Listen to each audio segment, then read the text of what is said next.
Good morning. Welcome to NewsWire here on SportsGrid. Craig Mish back with you with the midweek edition here of the program. And, of course, tomorrow, a huge day here on SportsGrid, on NewsWire and everywhere else. We got opening day in Major League Baseball. We got the Sweet 16. So plenty to get to here on the show today. We'll break it all down for you. Very special guest, Vice President of Baseball Operations. In addition to, of course, the general manager of the Baltimore Orioles, Mike Elias, is going to be with us to break down the Orioles season coming up at 11:40 a.m. Eastern, so stay tuned to that. We'll also break down the very latest going on in the NBA and, of course, all sports betting news. Lots of different updates happening throughout the world, throughout, of course, pro sports. We're beginning today, by the way, not with pro sports. We're beginning with college sports. I don't know if you caught the story this morning, but this is going to be a very big story. We'll also break it down, by the way, with Mike Mazzio coming up a little bit later. But right now, it appears Charlie Baker, the head of the NCAA, based on this press release or this tweet or this notice that was put out,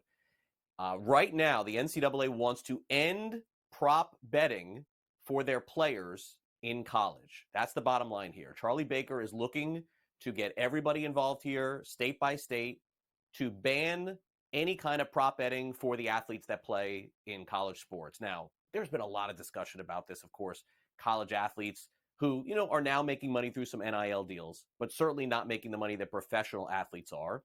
And also the idea they don't want their college students threatened, their student athletes, told that they didn't do a good job or talk about sports betting. We don't know which way this is going to go. This would significantly take away some of the handle from some of the sports books. So I don't know how they will respond as well, but it will be a state-by-state issue to be determined. But that's the very latest on that this morning. Now, as far as the final big free agent acquisition in Major League Baseball, it happened last night, overnight. ESPN reports Jordan Montgomery has come to an agreement, left-handed pitcher, 1 year, $25 million off that phenomenal season that he had with the Texas Rangers.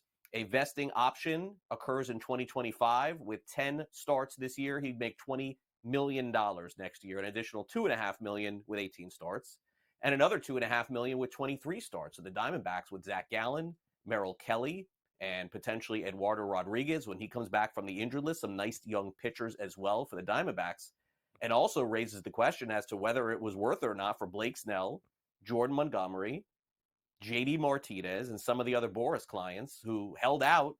Did they get paid the amount of money that they thought they were going to? I think the easy answer to look at this and say no, so this potentially changed the thought process going into free agency next year for all free agents and for some of the Scott Boras clients. I guess we will wait and find out. We'll see when free agency opens up next winter.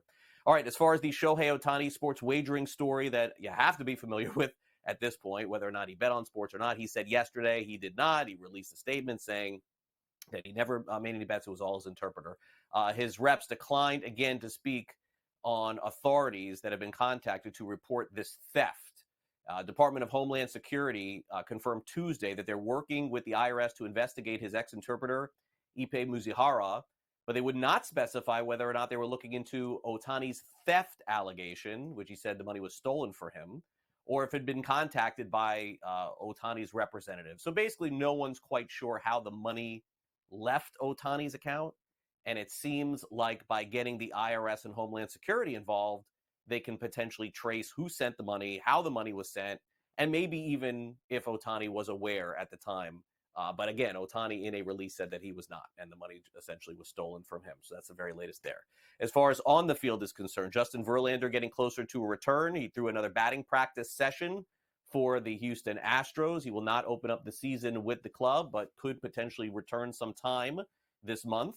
Emerson Hancock is going to earn the fifth spot in the Mariners rotation with Brian Wu out for the beginning of the season, and remains to be seen how long that could potentially be.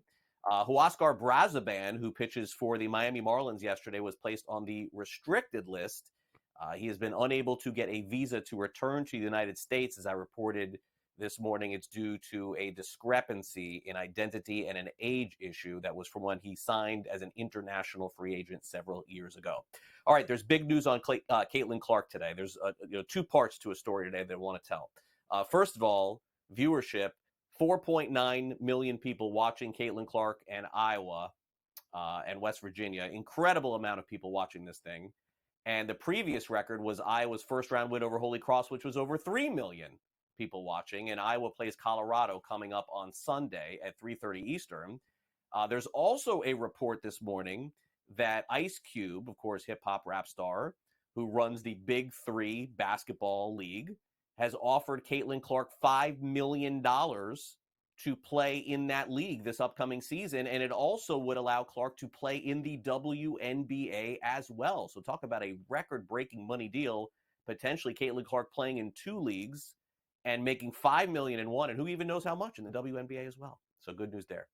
John Calipari, he is going to return. I don't think it's a big surprise as Kentucky's head coach next season. Of course, Kentucky with an early out in the NCAA Tournament, 14 seed loss to Oakland. Pretty embarrassing, but he said, as we normally do at the end of these conversations, Coach Calipari, this is the athletic director, saying that they've talked about the future, and Mitch Barnhart says that he is basically endorsing Calipari to return for his 16th season as the head coach at Kentucky. Trevor Etienne could face a suspension for a DUI arrest that he had. Bulldogs, of course, open up the season on August 31st. He is a transfer from the University of Florida. And Pat Shund is the new athletic director for Washington. He comes over from Washington State and signs a 6-year deal, also worked over at FAU. In the National Football League, the NFL announced yesterday that Christmas Day games are back, and they're back on Wednesday of this year. So the NFL taking over Wednesdays as well. They'll go up against the NBA. L'Jarius Sneed, 4 years, $76.4 million extension. He was traded to the Titans. They lock him up for a long time. Tre'Davious White has intentions to sign with the Rams, not done yet. 1 year, $8.5 million, could be up to 10. And Cordarrelle Patterson, great kick returner in the NFL, has reunited with Arthur Smith in Pittsburgh. The Steelers have signed him to a 2-year, $6 million contract with those new rules in place, by the way. Kick returners, bigger emphasis on them coming into the season. In the NBA last night, Trae Young is improving on his rehabilitation from finger surgery. So this is good news, of course, for the Atlanta Hawks. February 27th, he had the operation. The Hawks are 10-10 without Trae Young. Big game for Anthony Davis last night. 52 minutes in a double overtime game, 34 points, 23 rebounds. Lakers were trailing in the fourth by 19 without LeBron, and they ended up winning that game. Jimmy Butler, meanwhile, last night sat out the Miami Heat's game in a loss to the Golden State Warriors. The final there was 113-92. Also, R.J. Barrett, Emmanuel Quickley, and Scotty Barnes out for tonight's game for the Toronto Raptors as they take on the New York Knicks. Barnes looks like he's closer to return than maybe some of the other players there.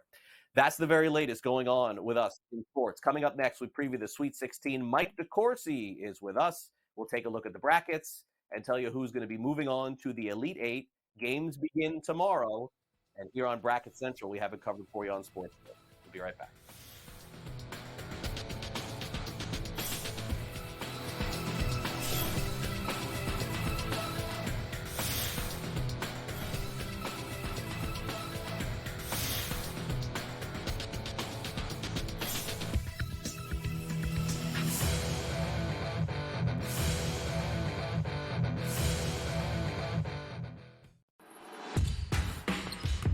Michigan State looked good. We were like, oh my gosh, I mean, Sparta to win the title. North Carolina beat a team who's barely beaten any good teams all year long, but I was expecting it. Not a great three-point shooting team at about 139th in the country, shooting about 35% as a team, but the one thing we know about Marquette's defense, the three-point line is vulnerable for them. Only on SportsGrid.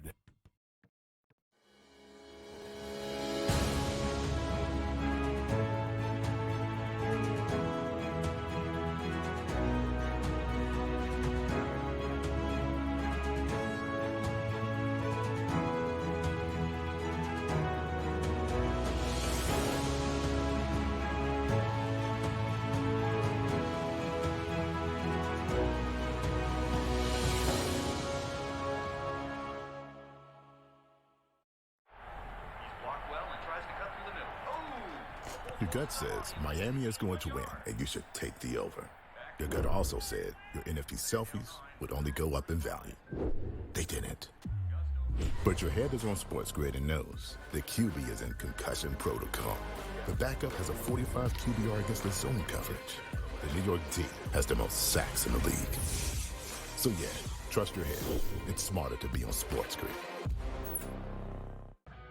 SportsGrid, your 24/7 sports wagering network. Pro League Soccer, powered by Marca. I would be willing to bet the under 2.5 goals. Fantasy sports today. Especially in head-to-head formats in fantasy, I think I'm going to go with Juan Soto. Game time decisions. People don't like it. I don't really care. I cannot believe anybody is betting the Clippers at this number. Betting above the rim. All I've heard you say on the network is you're either winning or you're rebuilding. In-game live all access. Nobody has been more profitable as a dog than Shaka Smart Team. Winning back-to-back road games. I don't care if they're playing Topeka High. I wouldn't give them any chance whatsoever. In-game live, prime time. Back-to-back, just utterly stinker quarters. In-game live, overtime. Honestly, as you sit here and listen, watch right now, you may want to consider placing that bet. It's smarter to be on SportsGrid.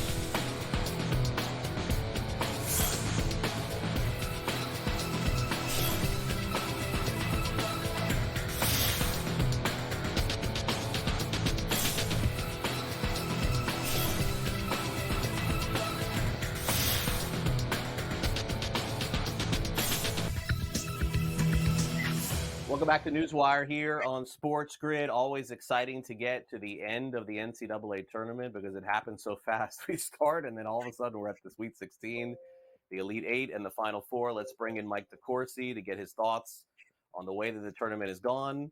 I guess, sort of the way that I would view what we've seen thus far, and Mike, you have a much more keen eye than I do for this because I don't watch from 12 p.m. to 12 a.m. every single day, is that it feels like the tournament got off to this rousing start on Thursday and Friday. Some incredible upsets, the 5 and the 12 and beyond. And then things got a little chalky on Saturday and Sunday. The games weren't particularly as close except for that one game. I forget which one it was. That was just so crazy. Houston TCU. Yeah, Houston TCU. Maybe that was the highlight of the weekend of the Saturday, Sunday was Houston TCU. So I guess let's start there. Is that the way you sort of viewed it, where we got the madness Thursday and Friday, and then the best teams ended up winning out Saturday, Sunday? Does that make sense? Hey, I think you get Kentucky getting shot down on a young man, Golke, making 10 threes, and that's about all the madness anybody needs for one season. That was quite an occasion. There were some other big upsets. Duquesne winning was a really nice occasion for people like me who grew up in Pittsburgh and watched that program struggle for 50 years. So there were some really cool stories in that way as well. And then things did sort of calm down over the weekend, with the exception maybe of NC State's victory and to a lesser extent Clemson's. Those two are the only teams that are from outside the high end of the Ken Palm rankings, the net rankings, all the predictive metrics. They're the only teams from outside the top 20 of those two metrics that made it to the Sweet 16. Yeah, and at this point, I think that what we're looking at is trying to figure out if there's going to be big upsets coming next, because right now all the number 1 seeds are there, the number 2 seeds are there, which is sort of rare. UConn, not a surprise. As you mentioned, Houston had that insane game where it was back and forth. Marquette has looked great. I think they're a threat. Purdue has got through, so has Iowa State, Tennessee, and Arizona. So I guess let's start there. Mike, do you think that this is going to play out chalky, where the 1s and 2s keep moving forward? I mean, I know we've seen this in the past, but generally speaking, that we get to this point, there's got to be a couple of teams that get knocked out before the 8 and the 4, no? Well, one thing I'll say, Craig, is I don't think that there are any significant upsets available now, with the exception of UConn losing to just about anyone, which would be a significant upset, maybe short of a 1 seed in the Final Four, or the NC State taking out another big-time team, this time in Marquette. Those are the only upsets, real upsets that are out there. I mean, I don't think Duke beating Houston would be a massive upset. I don't think Alabama beating Carolina would be a massive upset. I don't think that's what's going to happen, but I don't think they would be significant upsets. I don't know what the lines are on those games, but I would bet they're not that distant. I think Carolina, Alabama might be 4.5 last time I looked. I just think that these are very competitive Sweet 16 games in what has been a very competitive season. The one team that has stood above everyone has been UConn. And so if they lose, that will be a significant upset to me. Like I said, unless they get to the final, they lose to Purdue. At that point, it's two great teams going at it. Yeah. I mean, I think that's a fair assessment, but here's what we're going to do. We're going to play, before we get to the individual games, we're going to play the game, Mike, of you can't take UConn, okay? You can't take UConn. Ooh. So here are the odds to win the championship because, again, what fun would that be? UConn is plus 370. To be honest with you, with 16 teams left, why take a plus 370? If you listen, however you want to make your bets, I'm not here to tell you what to do. But what I would say is that all of the other teams involved, it's one game. Anything can happen. Houston is plus 550. Purdue is 7-1. UNC 18-1. If I was to say that to you, Mike, you refill out the bracket. You got to pick a team that's not named UConn. Who would it be? Well, you put up the odds for the 4-1 seeds. Where I would look for value is someone like Creighton. I think Creighton's value on a championship prop has got to be good. Again, on those kinds of wagers, I would never wager a lot of money. But I think Creighton is one of the teams in this field that is not highly seeded. They're a number 3, and that has legitimate potential to win the championship. I do believe that they are one of the teams.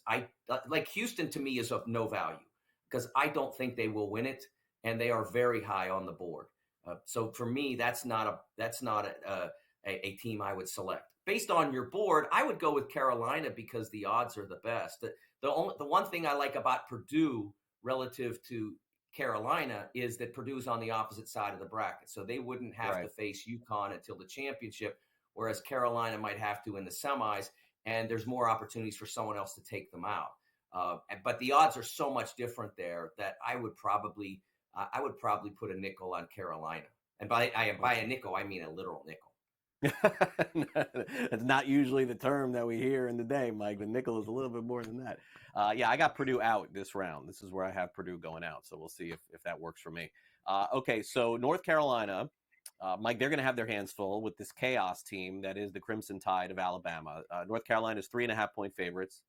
This is one of the higher totals, I believe, of the weekend. 173.5, because we know that Alabama wants to create chaos. They want to run up and down. That can help them. That can hurt them. What happens Thursday night? Does it help or hurt?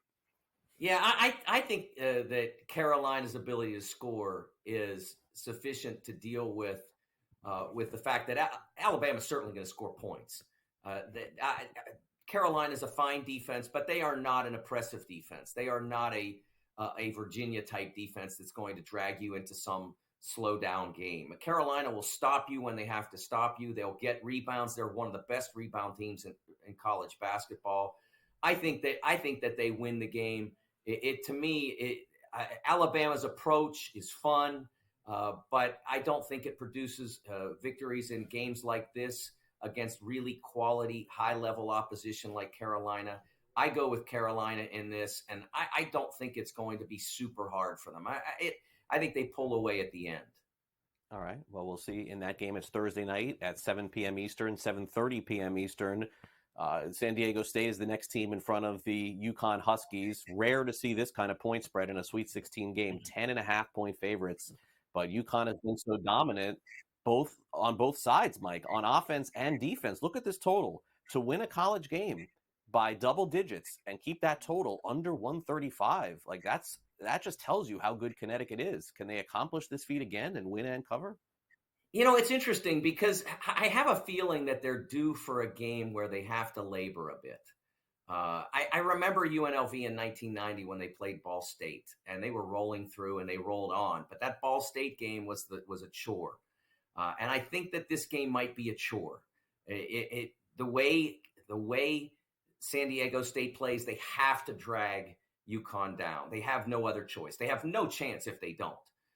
So I think they could slow it down. Personally, I would stay away from this one because of my feeling about that. Because Connecticut certainly has the ability to just smoke everybody in this field just about, except for the very top teams. So I would be very careful and stay away from it. But if you were so inclined to think that San Diego State could keep it under the number, that would be my lean. Okay, 2 games real quick we'll review. We'll throw these graphics up back to back. Arizona is 7.5-point favorites over Clemson. Clemson fortunate to be in this spot, no question. Illinois, on the other hand, hottest team maybe in college basketball right now. This line has moved down to +1.5 for the Illini. It was 2.5 against Iowa State. Any opinion on either of these? I'm tempted on the Illini there because I don't think that Iowa State is an overwhelming offensive team, and that's how you beat the Illini is if you can really go offensively. So I'm a little tempted on that, especially getting points at this stage. All right, not a lot of points. Mike, enjoy the madness once again. We'll see you again next week.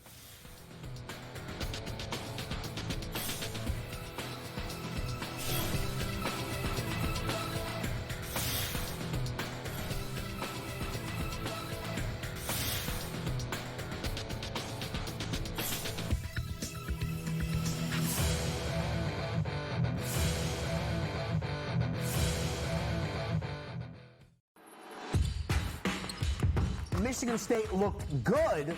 We were like, oh my gosh, I mean, Sparta to win the title. North Carolina beat a team who's barely beaten any good teams all year long. But I was expecting it. Not a great three-point shooting team at about 139th in the country, shooting about 35% as a team. But the one thing we know about Marquette's defense, the three-point line is vulnerable for them. Only on SportsGrid.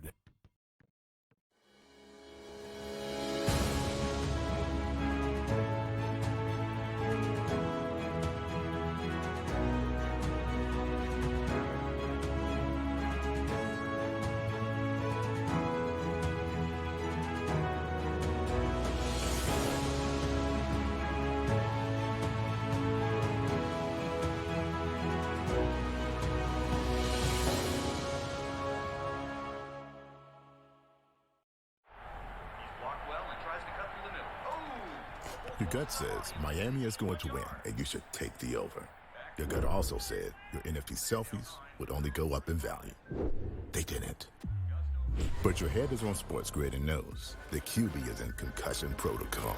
The backup has a 45 QBR against the zone coverage. The New York D has the most sacks in the league. So yeah, trust your head. It's smarter to be on SportsGrid. SportsGrid, your 24/7 sports wagering network. Pro League Soccer, powered by Marca. I would be willing to bet the under 2.5 goals. Fantasy sports today. Especially in head-to-head formats in fantasy, I think I'm going to go with Juan Soto. Game time decisions. People don't like it. I don't really care. I cannot believe anybody is betting the Clippers at this number. Betting above the rim. All I've heard you say on the network is you're either winning or you're rebuilding. In-game live, all access. Nobody has been more profitable as a dog than Shaka Smart Team. Winning back-to-back road games. I don't care if they're playing Topeka High. I wouldn't give them any chance whatsoever. In-game live, prime time. Back-to-back, just utterly stinker quarters. In-game live, overtime. Honestly, as you sit here and listen, watch right now, you may want to consider placing that bet. It's smarter to be on SportsGrid.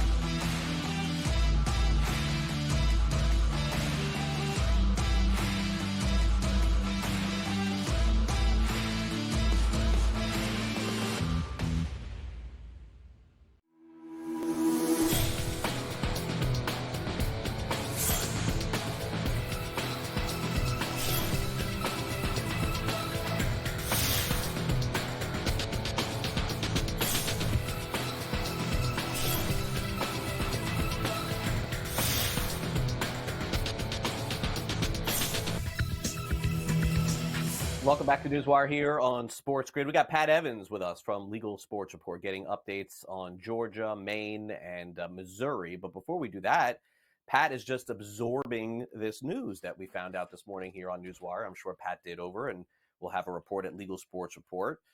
Pat, good morning. Charlie Baker, the head of the NCAA, basically planting his flag, saying, hey, states, all of you, let's get together and ban prop betting for our student athletes. So you saw that. Your first thought was what?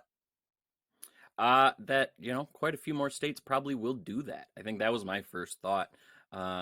Because if you remember, Ohio and Maryland have both recently banned prop betting on college athletes, and several other states had done that initially. And now Charlie Baker, who is from Massachusetts, is coming out and saying, hey, let's make sure this is done across the country. And that, I think, comes because I remember in Ohio, the Dayton basketball coach was very adamant about kind of doing this to protect athletes because they were getting harassed by bettors when they weren't performing as well. And I think that's where we're going. And our Mike Mazzio is working up the story right now. He'll probably have it up in a little bit. So be sure to keep checking our website today to read more about it and insight from operators and regulators and the like. But the bigger question is, where does this stop? We had operators say in Ohio that, you ban this, bettors are just going to go, offshore. But really, it was only about 1.5% of bets or whatever that are this college props. So, is that bulk or little bit going to go offshore if they're still getting everything else they want? But if you ban all of college sports, that's a bigger question, and things like that. Or we can also have the opposite, not opposite, but a similar piece of legislation like we talked about last month or earlier this month, that they did in West Virginia, that allows regulators to ban bettors who have threatened athletes. So it's kind of similar legislation, just done in a different way. But yeah, it's all about protecting athletes, and college athletes are particularly vulnerable to this, as Charlie Baker argues. Yeah, and we'll see. And I look, one of those things where I know it would hurt the sports books, but in the end, with all of these stories that continue to come out around the country, if anything can be aided in stopping some of these potential prop betting indiscretions, I mean, probably better for the industry, I would say, in general. But their decision, not mine. Let's get to Georgia's decision to pursue sports betting. The session is ending tomorrow. Pat, any hope that the legislature gets things moving in the right direction with legalizing sports betting in Georgia? Everything I'm hearing is no. They've got a committee meeting that it should be voted on later today. Tomorrow's the last day of the session. And so even if they get it through today, does it get a full vote tomorrow? Who's to say? I mean, we're in a really tight spot here, and it just seems like it's just Georgia being Georgia. I mean, we've seen this multiple times in the past few years where it gets past one chamber and then gets just kind of clogged up and gummed up and doesn't move in the second chamber. And that's kind of where we're at again. And there's been a couple of hearings the last week where we've seen the committee that it needs to pass kind of discuss it, but they haven't really acted on it. So I'm gonna watch it this afternoon with watchful eyes and see if it does have a chance tomorrow. And if it does, then tomorrow is going to be a very late night for me because, of course, lawmakers love to save most of the work they do for the very last day of session. So there's going to be lots of bills that are heard. We'll see. There's just enough differentials between one, of course, there's the bipartisan split in Georgia that is a issue because it's a very, partisan state that both sides kind of dig their heels in on things. And it's a state that's well known for that nationally at this point. And so that's one thing. But then there's also a separate issue of the constitutional amendment need. Some legislators there want that, and it was inserted into the initial House bill. and or Senate bill rather, and now it's looking like I'm hearing sources anyway telling me that it's looking like there's some lawmakers now trying to navigate around that and find a House bill to attach it to, and kind of circumvent those that wanted to add it to the constitutional amendment. So now I'm just getting into the jargon, but that's a huge key there too, is that difference of these people who want different things and think there's different ways to legalize it. Which one's right, which one's wrong? Nobody can just come to a consensus on that. So that's another big issue that they need to solve if they're going to pass it. And you have a day to do it. Can it happen? We'll see, maybe, but unlikely. So yeah, it'll be an interesting day to watch, but very unlikely in my estimation at this point. Yep. All right, fair enough. We'll follow it. We'll also follow the latest in Maine with sports betting. But this story it seems like a little bit of a twist here with one of the chief regulators needing to lessen his workload here a little bit. So does this hurt the idea of the future pursuits here? What's going on? No, it's a really simple bill, really. It came because Milt Champion, the chief regulator up in Maine, in the initial legislation, it had 4-year licenses. Well, it also had a temporary license length of a year. And so now he still hasn't issued permanent licenses for Caesars and DraftKings, which are the 2 online sports books in Maine. And so before this bill was passed, there was danger that unless he issued those licenses, which he's still waiting on federal background check information, which who knows how long that could take, he could have had to stop sports betting by November. So that's a big twist there in this piece of legislation. Now, with it, he can kind of issue temporary licenses for as long as he needs and to issue those permanent licenses. The other thing that it does is it goes from the 4-year terms to the 1-year terms, which, Champion says lessens his workload.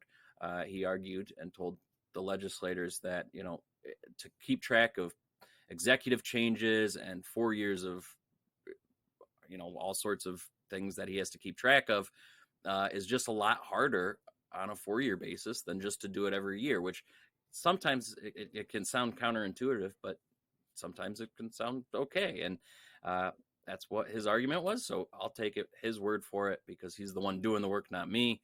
So if he says doing it every year rather than every 4 years is less work, I'll believe him. All right, let's end with Missouri and the legislation there. I know that this is a state of big interest to see as to whether or not things progress from the legalized sports betting perspective. You were hearing some percentages in terms of people who want it there and who don't want it there. Let's end with that update, what you have with Missouri. Yeah, so Missouri, it's a broken record. We've been talking about it now for years on this show that it's not going anywhere legislatively. It's gotten through the House the past 2 years, and it's sitting on the House floor in formal calendar. I don't think they're in any rush to get it over to the Senate because they know it's just going to die again because there's a senator there who just kills it because he also wants to add video lottery terminals. Now, this poll comes out addressing all sorts of issues that will be on the election on the ballot in November, and 60% of Missourians say they're in favor of supporting sports betting if it funds education. And that's, of course, what a group of or the group of professional sports teams in Missouri are doing in their ballot initiative. They're, legalizing sports betting and sending the funds to education. And so that's a pretty big majority at this point. I mean, and a few other polls have come out in the recent months, including 54%. I think that was in a February poll. So these polls are coming out. More and more seem interested in supporting it. And so it seems like a positive for the industry that Missouri appears that on the horizon, it could be legalized, even if the legislator kind of drops the ball again.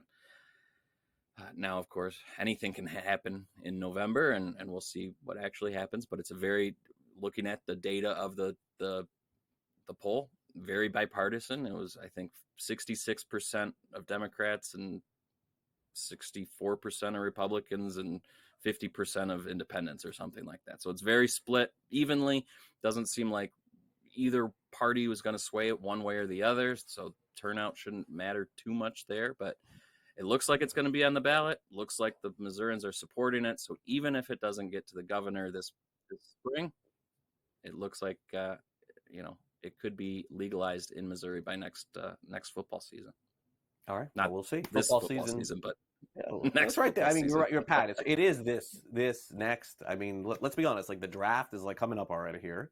Before you know it, there'll be training camp. Before you know it, I saw the Hall of Fame game is August 1st this year. Like, are we gonna have the Hall of Fame game in July at some point? Like, we're gonna have it on July 4th at some point. It's gonna be like in May.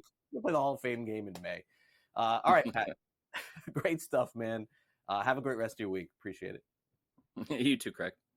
All right, Pat Evans from Legal Sports Report with us. All right, well, a year ago here on the show, I was out here. I was doing the show. We had Mike Elias on. I said, Mike, you guys are making the postseason this year. They tweeted the video out on social media. I was like, I think Craig is crazy. He's nuts. Hey, Orioles were great. Will they be great again? Find out next.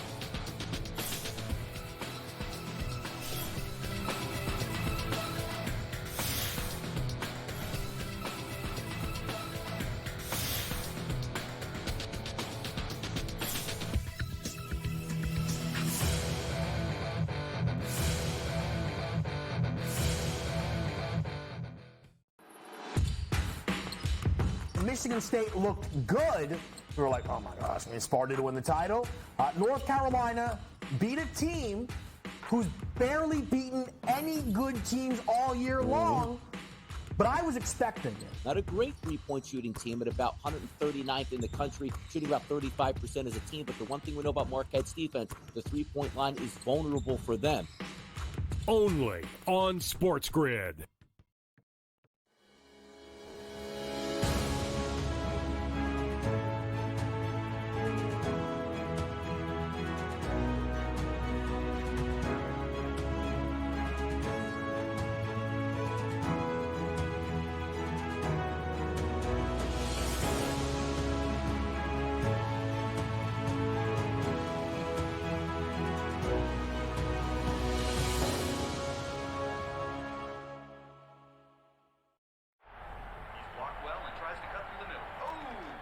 Your gut says Miami is going to win, and you should take the over.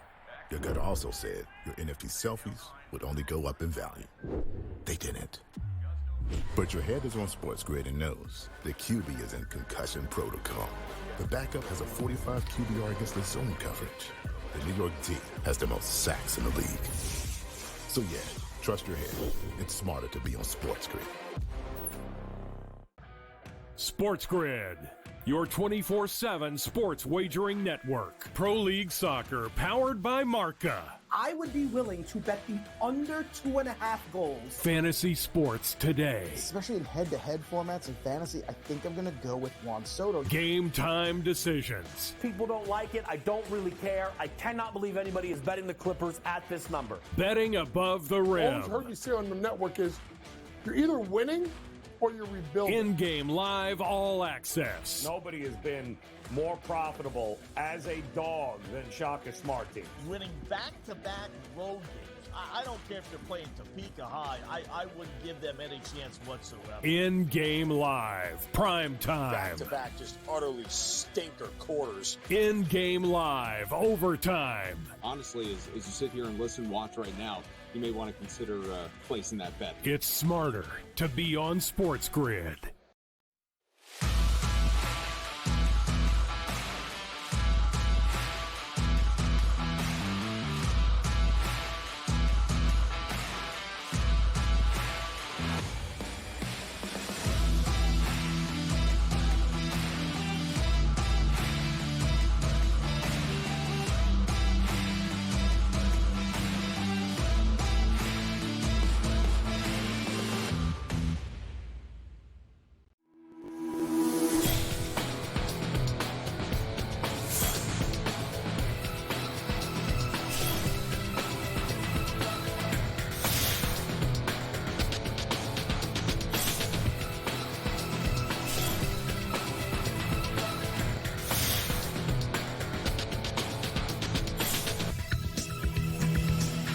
Welcome back to NewsWire here on SportsGrid. A year ago, Mike Elias, Executive Vice President, General Manager of the Orioles, came on the show, and he chats with us once a year, gives us a preview of the team. We go through the offense, the pitching, the coaching, and everything else.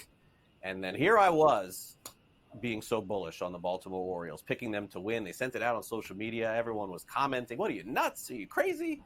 Mike, you got it done, man. You guys made me look good at the end of the year. I was so happy to see all of the work that you guys put in pay off. So let's start there. Congrats on the great year last year.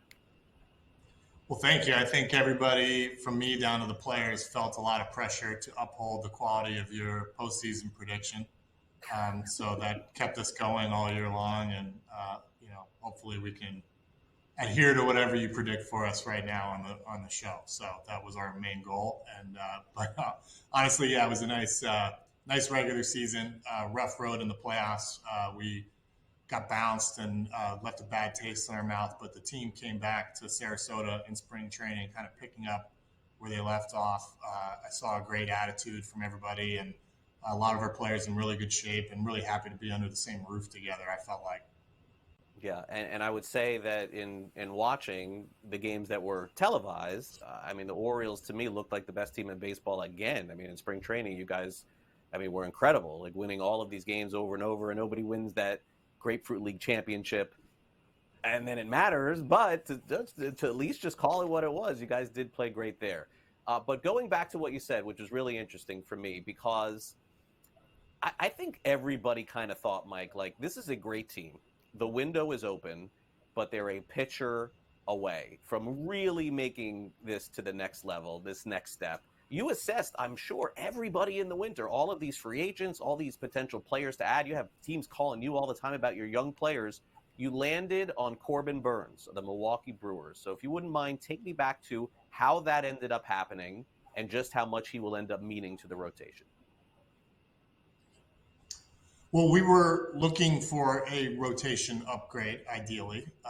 It's everybody wants to have an ace, but you don't have to. It's a nice thing to have, and it's definitely a very efficient way of improving your whole roster. But they're hard to get your hands on. So, we were looking for ways to upgrade our rotation, and we knew that given the quality of our farm system, and given some of the market disparities in free agency and in baseball, and where Baltimore kind of falls in on that spectrum, that our best ability to go out and get an impact starter would probably come in the trade format. So very early in the offseason, right after the World Series ended and the offseason started, we started contacting teams that looked like they might have a frontline starter going to the trade market.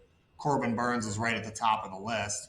And the problem was that we didn't know if the Brewers were going to want to trade him or not. And, early in the offseason, I don't think they were sure either, but they went out and made some other moves. And we waited. We talked to some other teams, but it wasn't clear whether those players were going to be traded either. And towards the end of the offseason, I think the Brewers were in a spot where they were comfortable at least entertaining trading a guy like Corbin Burns, but they wanted certain things back. First of all, they wanted a lot of value back, but also Major League ready players, because they still have a good team and they still have a chance in the American League Central. So I think we were in a unique position. We had Joey Ortiz, who's basically a plug and play ready starting shortstop. That we have a lot of shortstops here. And then DL Hall, who's got a very gifted arm and had debuted in the majors and had a really nice debut as a reliever, but was still in this development progression in terms of fulfilling his potential as a starting pitcher. So they told us that's what they needed. We did it. And, it was late in the offseason, but I think the patience paid off, and very hopeful that he's going to have a great season here for us and hopefully be an X factor with us getting back to the playoffs. Yeah, so every 5 days having a guy like that, it makes the Orioles rotation goes from good to formidable. Adding in with Grayson Rodriguez and Tyler Wells, Dean Kramer, Cole Irvin, those will be the starting 5 pitchers, at least at the start of the season, for the Baltimore Orioles. Kyle Bradish is getting healthy. He's coming back from UCL. John Means as well. And then the other thing that I know that you did, Mike, was that, certainly the bullpen is always a very important factor for every team. You lost, arguably the best reliever in baseball in Felix Bautista. I still love Yennier Cano, and I think that he can close games too for you, but you ended up getting a very savvy veteran for that role as well in the offseason. And I wonder how you landed on Craig Kimbrell. Well, yeah, Felix being out for the year is going to be tough. I mean, what he was doing last year was unbelievable and was a huge engine in us winning 101 games. Had a ulnar collateral tear in September. We got him Tommy John surgery, but he's going to be out for the year. Like you said, we're bringing back a lot of other really good relievers that had good seasons. Cano was an all-star last year. Craig Kimbrell was an all-star last year, and so we signed him. He has about as much ninth inning experience as anybody alive right now. And, we think it's going to help provide a veteran presence at the back end of the pen and help some of our younger guys share the workload a little bit. So we feel good about the bullpen. They were solid in spring. And, we know that life without Felix is not going to be easy by any stretch, but I think this group it looks good to me. I think the guys are in a good position to hit the ground running, and we'll make any adjustments as needed as the year's going along. If we need to bring in help or promote from the minor leagues or shuffle roles at the trade deadline, we'll take a look at it. But I think that this is a really strong looking bullpen, and we're going to do the best we can to pick up the slack. Yeah, and I would say that that's like really the key here is that, we're going to look at your offensive group, but there's so many players that we're not even going to discuss probably here because we would have to do the show for an hour to talk about everybody in the minor league system that you guys have. I mean, you have the best catcher in the American League. My buddy JT Realmuto, if I said best catcher in baseball, he'd get mad. So I'm going to say American League in Adley Rutschman. You have a catcher behind him in Sam Basayo, who's going to be a star. Westberg, Gunnar Henderson was so great last year. Austin Hayes, Santander, Colton Cowser. You guys have built this juggernaut of offensive players with more to come. And the question that I get asked a lot, Mike, is like, how are you guys doing this? Like teams struggle to draft and develop and get these guys so consistently to the big leagues, and to have not only the starting lineup that you have, but other players waiting in the wings is sort of unheard of in this day and age. Well, first of all, I was lucky. You look at that list. A lot of those players were drafted prior to me getting here, and Dan Duquette and the scouting department did a good job of keeping the system flowing with some good draft picks. And you see a lot of those guys in our lineup right now. But then also we've had a nice, fortunate run here with our first and second round picks in particular, going back to 2019, our first draft. We have a lot of people here that have a lot of really deep experience when it comes to scouting and the major league draft. And then also we've got a great player development apparatus to go with it. And when you have those two things working in concert, it can be fun working in scouting and player development when you have good people working together. So we've been really fortunate with the results over these drafts the last 5 years or so. We're going to do our best to keep up that standard going forward. But we know it's not easy and it takes a lot of good luck. But I can tell you we're working really hard to stay at the top of our game. Yeah, and it's worked thus far as the Orioles get to the postseason and now try to run it back, so to speak. And anybody watching this, Mike, is waiting for me to ask you about Jackson Holliday, because that has been another hot topic, not just of conversation with the Orioles, but in Major League Baseball for this phenomenal kid who has looked every bit the part of a future superstar. And he's going to start the season, as you guys announced, in the minor leagues. Now, and I wonder from your perspective how you guys came to that decision. And also the fact that you spent a lot of time in Houston where patience was preached like over and over again with a lot of those future Hall of Famers and superstars that you saw come up there. I wonder what went into the thought process here, because most people watching are wondering and waiting for me to ask you why you decided to start off with Holliday in the minors with how you've seen him look thus far. First of all, I think phenomenal is a great word. I mean, literally, what he's done in the minors thus far, it's been something you got to go back a couple of decades, at least the way I look at it, to see a young American high school player move through the minor leagues as fast as he did last year. It was a very close call for us with what to do with him. First and foremost with us is the development of a talent of this caliber. And, you look, he's 20, he's way ahead of the curve. He's only played 18 games in AAA, and he didn't play much in AA either. And in particular, we have more work to do in terms of preparation to face really hard left-handed pitching that he's going to see in large doses and important doses in the major leagues. And also a position change to second base that's well underway, but still something that when you talk about playing at the highest level in the American League East, more experience is better, and he hasn't had much in official professional games yet. So, this is a kid that's doing so well for his age. It's hard for me to sit here and point out things that he needs to work on, and feel like I'm nitpicking, but we feel great about where he's at, and ultimately with where he is at on the curve, and what's left to make us ready to kind of run him out as a full-time, everyday second baseman. There's more to be done, and we've decided to at least start the season with that in AAA. But long year, lots to happen ahead of us, and he's a kid that has never shirked a challenge. So I'm really bullish about what he's going to do with it in the early part of the season. And once we have him, we hope he's here to stay. Yeah, and of course we'll all look forward to seeing him, and then soon his brother get drafted in the big leagues. Of course, Matt Holliday, phenomenal player as well. Mike, 1 minute before we go, credit to you guys. Brandon Hyde, who I knew from his time with the Marlins. I mean, a tough go of it for him in his initial time with you guys with the Orioles. A lot of people have mentioned to me, hey, my gosh, good job by the Orioles keeping him around, letting him experience some of this winning. He's been phenomenal. I know for you guys too. I use that word another time here. I think that's fair. Brandon Hyde, another season with him as the manager there. You have to be happy to have him back. Well, yeah, he's great at his job, and that was evident to us even while we were losing a lot of games, 2019, 2021. I mean, this was a major organizational rebuild. We were starting from the bottom, and it wouldn't have been reasonable for anyone to think a manager could come in year one or year two of that and start tacking on dozens of wins just by force of personality. So we asked him to focus on helping us build the organization and then improve the individual players.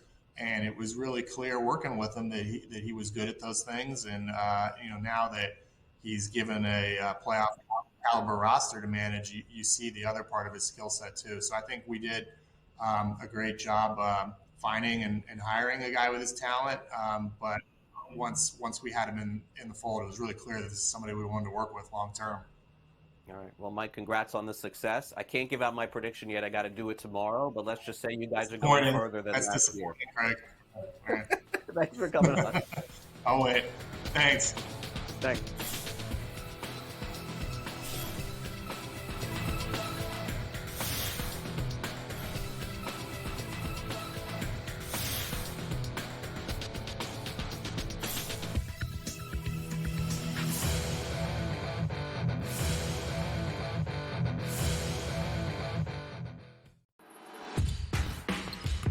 Michigan State looked good. We were like, oh my gosh, Sparta to win the title. North Carolina beat a team who's barely beaten any good teams all year long.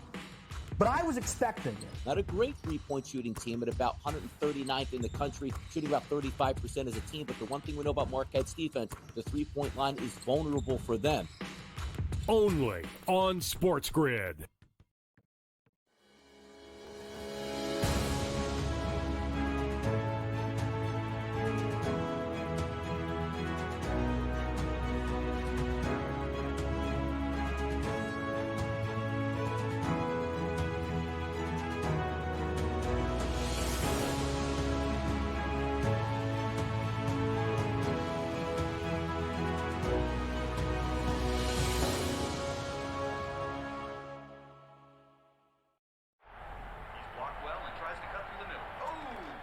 Your gut says Miami is going to win, and you should take the over. Your gut also said your NFT selfies would only go up in value. They didn't. But your head is on SportsGrid and knows the QB is in concussion protocol. The backup has a 45 QBR against the zone coverage. the New York D has the most sacks in the league.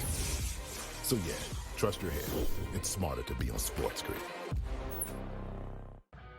SportsGrid, your 24/7 sports wagering network. Pro League Soccer, powered by Marca. I would be willing to bet the under 2.5 goals. Fantasy sports today. Especially in head-to-head formats and fantasy, I think I'm going to go with Juan Soto. Game time decisions. People don't like it. I don't really care. I cannot believe anybody is betting the Clippers at this number. Betting above the All rim. I've heard you say on the network is you're either winning or you're rebuilding. In-game live, all access. Nobody has been more profitable as a dog than Shaka Smart Team. Winning back-to-back road games. I don't care if they're playing Topeka High. I wouldn't give them any chance whatsoever. In-game live, prime time. Back-to-back, just utterly stinker quarters. In-game live, overtime. Honestly, as you sit here and listen, watch right now, you may want to consider placing that bet. It's smarter to be on SportsGrid.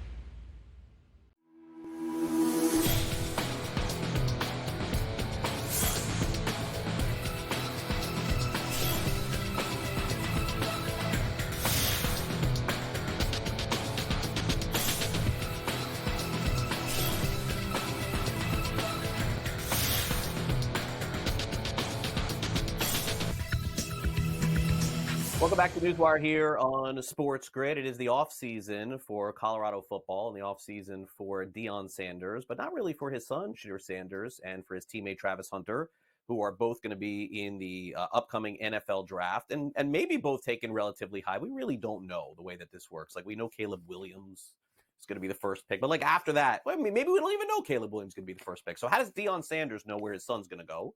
And how does he know where Travis Hunter is going to go? He doesn't know. But here's what he does know. He doesn't want them to play for like certain teams in the NFL, as he said on a podcast that he said that he's willing to have his son play for Atlanta or for Washington.